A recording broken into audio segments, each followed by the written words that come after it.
3-2. A looper into center field. Whitaker is there. This one belongs to the Trojans. Solid work, Jerry. I was pleased with the deal. We did what we needed to do. Our pitchers were effective. Corey struggled throwing strikes, had a little arm issue come up there in the third. Houston Mabry was great. Our bullpen did a nice job throwing strikes. And we had two nice innings. We didn't do enough throughout the game to stretch the game out, but the 8-run lead was comfortable and haven't had many of those. So I'll take the workmanlike performance and, like you said, a little drive-by home game, and then we're on the road again. And but it's a good break from the conference action, and now we go back to work for the weekend. One of the things you've said this team needs to continue and improve in is having some good at-bats, producing some runs to support these pitchers. And you had a couple of big innings tonight. You had, I think it was 3 different guys with multiple hits, and Joey Denison was really good. Looks like he's coming around. Well, it's great to see. Joey's one of our better hitters. He has been throughout. He's gotten off to, he struggled early, and then he kind of got in his own way a little bit, I think, mentally speaking. But he had a 4-hit night, couple of 3 RBI game, and that's what he's capable of, Jerry. There's no doubt. We need his bat to get hot, and hopefully it'll continue. But Shaw had a couple of hits, and Peyton Fuller had another good night. And we did some good things. We left some people out there. We had bases loaded, nobody out, and it took a 2-out hit to get the third and fourth run in there. And we need to do better there. But all in all, it was a step in the right direction. That 2-out hit you're talking about came from Chase, another guy who's really starting to look like have some good at-bats. I know he hit into the double play before that, but as you said, 2 outs there. You needed to really make a bigger inning out of that, and he was able to do that with the 2-out hit. Yeah, we had the 2-0 lead and had them loaded with nobody, and I'm thinking we may break it open early big with a 5, 6, 7-run inning maybe, and we couldn't get anything off the bat. And fortunately, he got the 2-out, 2-run single.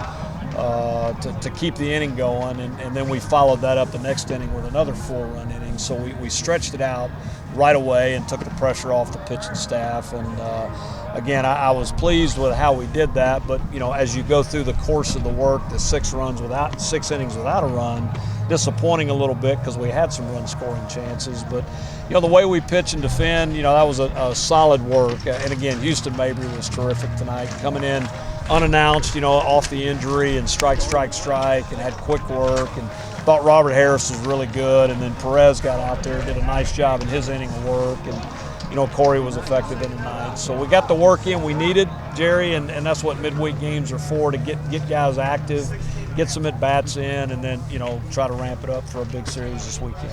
You get on the bus tomorrow, Coach. A weekend series that'll fall Thursday, Friday, and Saturday because of the holiday. Set it up against that Little Rock team. I know they can hit the ball. Well, they had a big weekend, Jerry. They took 2 out of 3 at Louisiana Lafayette, which is no easy task. We all know that, and they did it with offense. They scored 10 in the second game of the series to win 10-5, and then a 7-1 convincing Sunday win to get that series. They got the nation's leading hitter right now, Kid Scott, their 2-hole guy that can really swing the bat, left-handed hitter. We'll have to work hard to keep him in bay, and we're going to have to try to score some. I mean, we're not going to expect to go in there and throw shutout baseball against a quality offense. I'm more concerned about the shift. The Thursday, Friday, Saturday scenario is a little bit unique.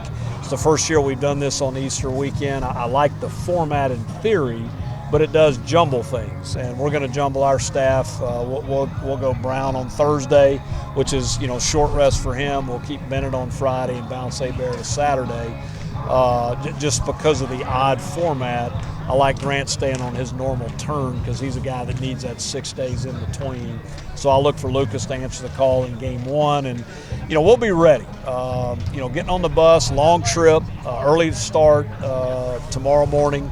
Work out Wednesday night to try to get the trip out, and then be ready to go Thursday night. Yes, sir. Well, I felt like it was coming around from the previous games. They just they weren't falling like they were today, but it was a good day at the plate for me. You've hit everywhere you've been. They're coming. It's got to be a little bit frustrating early on when you started out well and then fell off a little bit.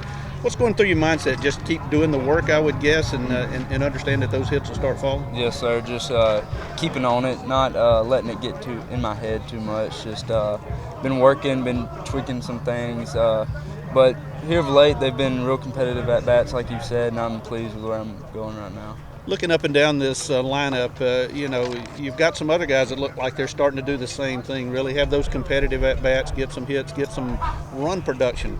You got to think with the way your pitching staff has been, starting and bullpen, if you guys can continue to produce some runs, you can hang some W's up there. That's right. I think we're coming around, and you know, the 3 starting pitchers that we run out there on the weekends, they're so solid. We just have to put a few up most days to get the win, and I think it's coming.